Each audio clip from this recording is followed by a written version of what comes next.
Hi, this is Jeannie from Trendy, and today I'm going to make an Easter wreath. I'm going to use a sign. This is an assorted sign, and we will have these products in a kit. Now, the kits won't last long, but the sign does come in 3 different styles, so just whichever sign is available will be in the kit. This particular one, they're all very similar. They're all the same shape, same coloring. This one in particular says, "Follow the bunny, he has the chocolate." It's an MDF sign, and I'm going to use a cream colored work wreath, and that number is XX748839. This is a 24-inch wreath. Our 24-inch wreaths measure 15 inches across the widest ring. But with the addition of mesh, ribbons, and other products, you wind up with a wreath that measures 24 inches or greater. I'm going to do the Ruffle Technique, and I have a fabric mesh. I love fabric mesh. It's made of polypropylene, and it also has a polyester fiber in it. And that really gives it a great texture. And I don't think it ravels quite as bad, but you know, mesh unravels, it all does. So just know that, you know, you'll have to deal with that. But this is 10 inches in width and 10 yards in length. And it's going to take 2 rolls. And then I have 3 ribbons picked out. Oh, the mesh number is XB99010-22. One ribbon is kind of a multicolor. It has some stripes on the edge, and it has some little sugar bunnies that kind of look like peeps, but we can't say peeps. We have to call them sugar bunnies. So that number is RGA161027. It's a 2.5-inch ribbon. I have another 2.5-inch ribbon, which is like blue and white polka dot, and it is RX9143A2. And my 1.5-inch ribbon is kind of a pastel stripe, and that number is RGA10183T. Now, if you're not familiar with Trendy, Trendy is my daughter, Carrie, and David's, my son-in-law's website. They sell all sorts of wreath-making supplies, wreath forms, mesh, just hundreds and hundreds of styles of mesh, and literally thousands of styles of ribbon. All kinds of signs, all kinds of embellishments, artificial flowers, containers, and seasonal decorations. So if you haven't been to Trendy, be sure and visit trendytree.com. Okay, I'm going to stop right here, and I'm going to zoom my camera in right over my workspace so you can see a little better. Now, typically when I cut mesh, I use my mesh holder. You can hold, 2 rows at the same time, but it is at the store. They have just about taken it away from me to use for holding ribbons. So I'm going to cut, since this wreath is going to be made out of the same kind of mesh, I'm going to cut 2 pieces at the same time. I'm going to make the pieces 30 inches in length, and I'm using my rotary stick cutter to cut it with. Now, I'll give you a link for that. I'll also give you a link for the cutting mat. It really helps if you make a lot of wreaths. It protects your tabletop, and it's got measurements on it, so you just really need one.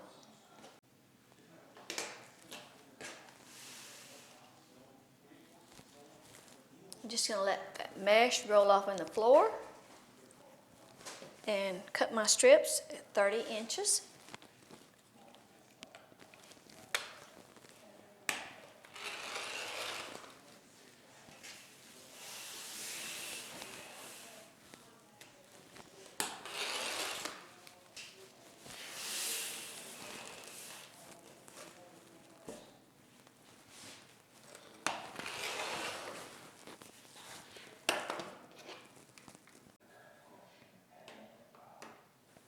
Of course, you could use a white or a yellow wreath, work wreath for this, or a pencil wreath. I just picked up a cream wreath because that's what was handy when I was picking up supplies. And you will have a little bit of mesh left over. There's probably 3, 4, 5 yards left. Of course, mesh does not have a right and a wrong side, but you will have a little bit left over. 1 roll is not enough, and 2 rolls is just a little bit too much. So this is the Ruffle Technique, and the reason I'm choosing the Ruffle Technique is because it's one of the simplest, easiest ways to make a pretty wreath. All the pieces are the same length, so your ruffles are going to come out the same. You just let the mesh roll down on the table, kind of where it rolls under, and just spread it out. Go up through the center and just pull that mesh to you. You're just gathering that up, and you're just going to make a ruffle. When we first did ruffle wreaths, we would cut 3 pieces of mesh 10 inches in length, regardless of what kind of mesh we were using. And then one day I saw Lori Jacobs, hardworking mom, and she has a lot of great videos out there, y'all, if you want to look her up on YouTube. If she was making a wreath out of the same mesh, just one style of mesh, she was just cutting a piece of mesh 30 inches in length and making 1 ruffle instead of putting 3 ruffles, you know, in a twist. So we started doing that. So it just depends. If you're using 2 colors of mesh, you know, you could make your ruffle strips 15 inches and so forth. So, and if you still want to use 3 colors, you know, you could do 10-inch ruffles and put 3 ruffles in a twist. So you're winding up with 30 inches of mesh in a twist, either way as you look at it. And I don't know that there's anything magic about 30 inches. You might could get away with, you know, 20 or 25 even. Just depends on what else you're going to put in the wreath and how full you want it to be. But you just pinch that up, hold it in the center, and I started on the outer ring. And just lay that ruffle down in the twist and give the twist a couple of turns. I'm not going to secure real tightly right now because I'm going to come back with some ribbon strips, but I'm going to work all the way around the outer ring, putting a ruffle in each twist.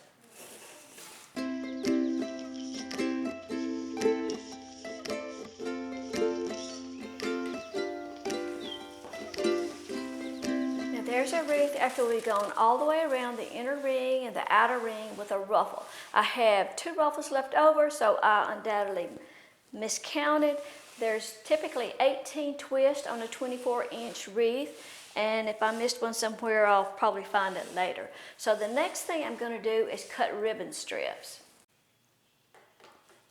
Now I'm going to put ribbon on this wreath, just doing ribbon strips. Now you've got, I'm using 3 rolls of ribbon. You can do bows, you could put 3 or 4 bows, or you could do loops and tails, or you can just do something real simple like ribbon strips. So I'm going to cut my ribbons 14 inches on this wreath, and I'm going to make a ribbon cluster out of all 3 ribbons. I'm just going to use the 2, 2.5, and the 1 of the 1.5, and just make a cluster and secure it in the twist. Now, the way that I like to do my twist, and you'll see people do them differently.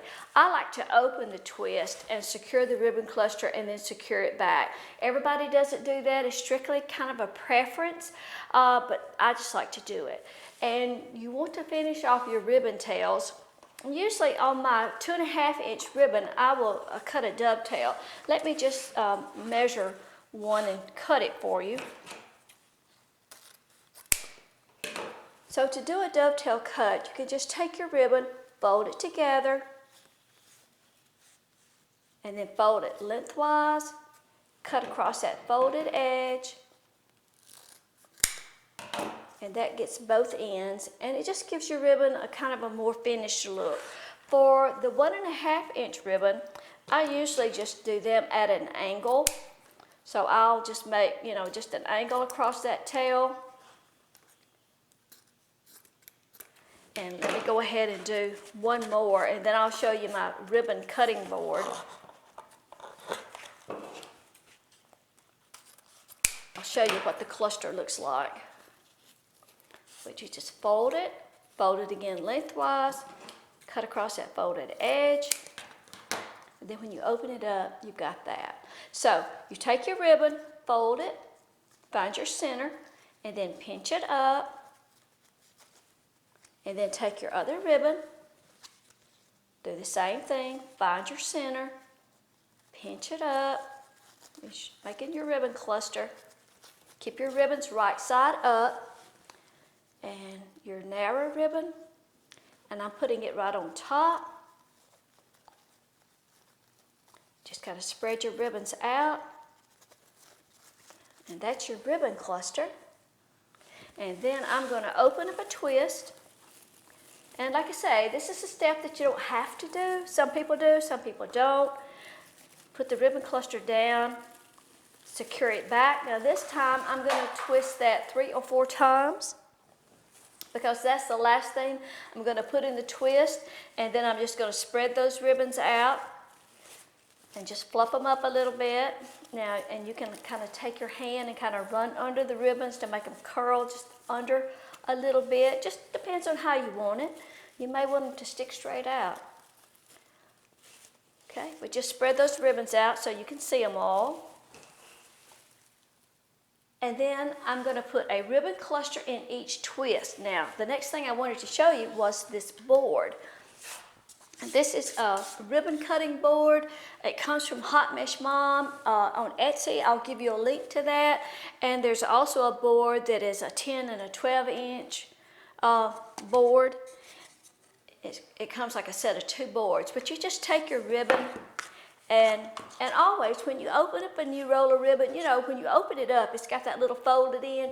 You might as well cut that off because you're never going to be able to straighten it back out. So just take your ribbon and hold it, and you just drop that ribbon off on the floor. Of course, depending on how thick your ribbon is, will matter how many loops you can get out of it. For right now, I will just do just a couple here so I can show you. And cut that ribbon off. Slide your scissors under the ribbon. Hold on to it. Flip the board over. Keep holding. Slide under on that end and cut it again. And slide it off the board. And then you're ready to angle your ends. And that will just save you some time. We all like to save time. Okay, so I'm going to cut my ribbons, and I'll put a ribbon cluster in each twist.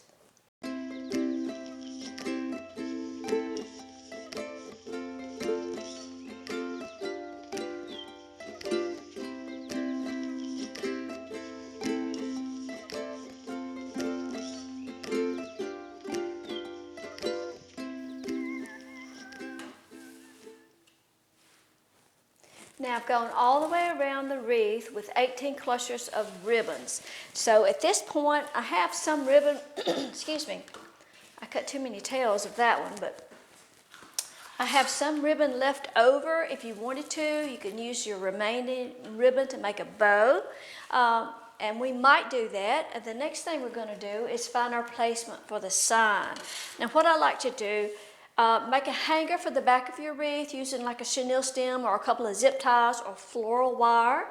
And I just use the chenille stem. I like to hang it up to see where to place the sign. The sign is made out of MDF, and it has a burlap hanger if you just wanted to use it as a door hanger. But I'm going to staple a couple of chenille stems to the back, and I think maybe put the sign over to the side or in the center. Well, you can't really see it, can you? In the center or off to the side.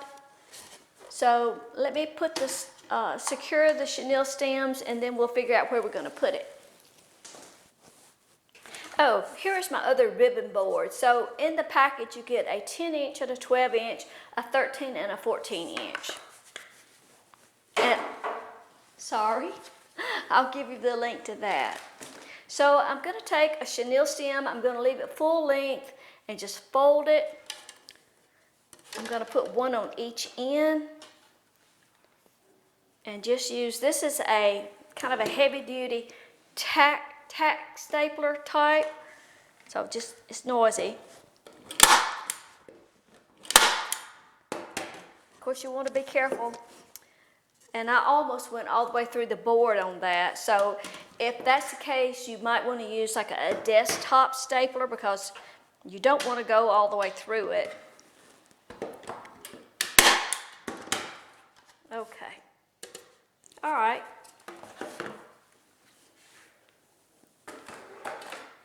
So now I'm going to, I think I'm going to put it over to the side. So I'm just going to reach my fingers through the back and, you know, position the sign a little bit high because it'll sag down just a little bit. I don't want to put the sign, I don't want to press it into the mesh where it flattens the mesh out. So that's why you need the full length on the chenille stems.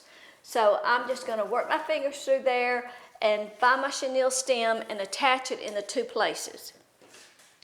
So there's our sign attached to the right side. Now you always kind of want to get your placement of your sign exactly where you want it before you really, you know, secure it well or clean up the back of your wreath, because it's a pain to undo once you put your sign on there and decide, oh, it needs to be over 3 or 4 more inches. So I like that. I mean, you can go with the wreath just like it is. I think that's cute as it can be. But since I've got that leftover ribbon, I think I will make a bow and put opposite of the sign.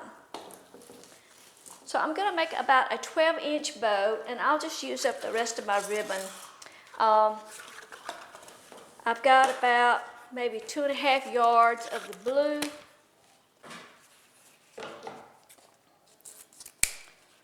And there's a little more on the other two because I cut too many strips. So the first thing I'm going to do is I'm going to have a tail about a 16-inch tail.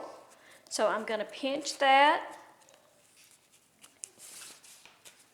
Then I'm going to twist my ribbon and make about a 6-inch loop.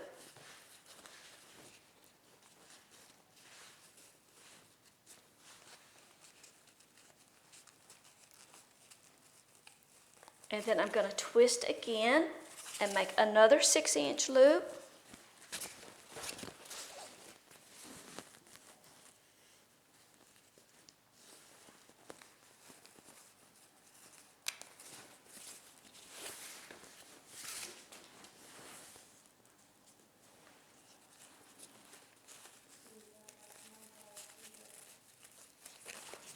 Twist. Of course, you can pull your loops up like that to measure also. Twist and get the right side of the ribbon up again. Make another 6-inch loop. And that's about all I've got. So I've got 3 loops of the blue and I've got 2 tails, so that's okay. So I'm going to hold that right now. And then I'm going to pick up the bunny ribbon, get a 16-inch tail, pinch that up,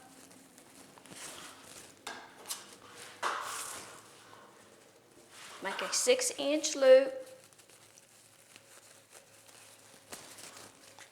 twist it, get the right side up, make another 6-inch loop,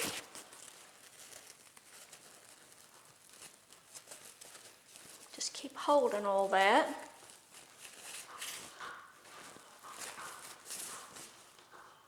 Another 6-inch loop.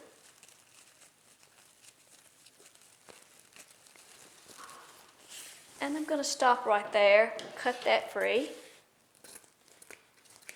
I'm still holding it all. It can be a handful. Free-handed bows are pretty, but sometimes, you know, they can kind of get hard to hold. And now I'm going to take the narrow and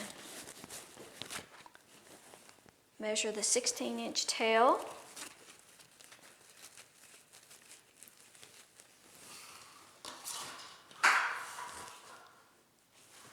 And a 6-inch loop.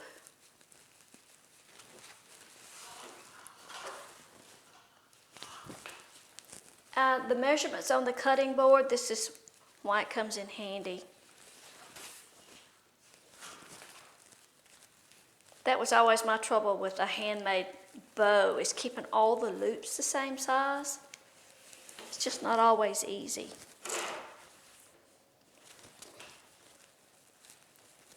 Okay.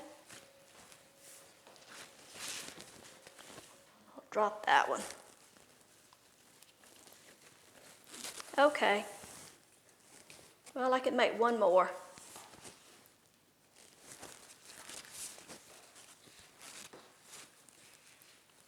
Okay. So now I'm going to take a chenille stem and put it right where my thumb has been holding all this together. You can use floral wire also. I'm going to bring that right across the top, bring it around to the back, scrunch it up tight as I can get it. And I'm going to twist it together, and I'm just going to hold the chenille stem, and I'm going to twist the bow. Twist the bow and hold the chenille stem. That's a little easier to get it tighter. Okay? So, once I've got my bow made, I'm just going to fluff it out. That chenille stem is not going to show. And I have the chenille stem to attach it to the wreath form, to the wreath. And what I'm going to do, I'll clip my tails once I get my bow attached. But I'm just going to attach the bow up here kind of opposite from the sign. Okay? So there's a wreath after we finished it. Of course, I haven't trimmed my tails yet. I need to do that.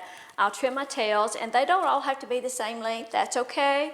So you always want to go back, fluff out your ribbons, make sure they're all facing the right side up. And some people have asked, if you know you're going to put a sign on, why put ribbons in that area? Well, you never know when, of course, when I'm making wreaths, I'm just doing them for tutorials or for myself. But if you're selling it to someone, you know, they may want to take that Easter sign off and put, I don't know, something else that would be appropriate, a birthday sign or something. So once you take the sign off, you don't want a big gaping, you know, absence of ribbon there, okay? I'm going to trim the tails, and I also want to clean up the back. Everywhere that I have used chenille stems, I want to make sure that, you know, they're not going to be scratching a door or anything like that. And any of those long ends on the chenille stem, I'll wrap around the work wreath frame. Well, there's a wreath after we finished it. It measures about 27 inches. All the supplies came from Trendy, and we'll have a limited number of product supply kits. Now, you can also follow this same pattern and just pick out your own mesh, your own ribbons, your own sign. That's one reason we like to do tutorials in the Ruffle Technique, because it's simple, it's easy for the beginner wreath maker to make. I don't claim to be an expert wreath maker. I try to make things that are easy and simple to do. Thanks for watching. We appreciate it. Oh, be sure, if you haven't subscribed to our channel, subscribe to our YouTube channel, and there's a little bell down there somewhere that you can press, and if you do that, you'll get a notice each time we have a new video uploaded. Thanks again. Bye-bye.